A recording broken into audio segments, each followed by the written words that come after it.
good morning, welcome back. So, usapan branding tayo ngayon guys para sa mga newbie. I hope makatutunan ka dito, okay?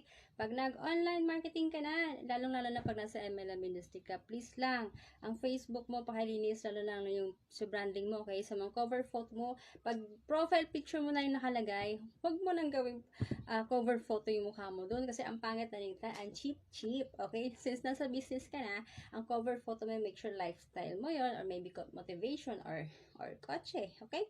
And then, pagka profile picture mo, syempre kailangan presentable din ka naman. Huwag ka naman pag business ka na, kailangan pang business ang ano mo doon. Huwag naman masyado ka namang nakakot intay, no? So, ano lang yung, casual lang, basta maayos. Huwag ka lang magsasando doon, huwag ka lang kung ano-ano doon. Kailangan maayos sa sarili mo. Kasi, ibaband mo yung sarili mo dito, kailangan mo linis yung timeline mo. Kasama yung profile picture talaga, panalo yan, be. Pag okay ka dyan, kaakit-akit ka dyan, mas yung may trust ka, di ba? May credibility ka. Kaya ayusin mo guys yung profile.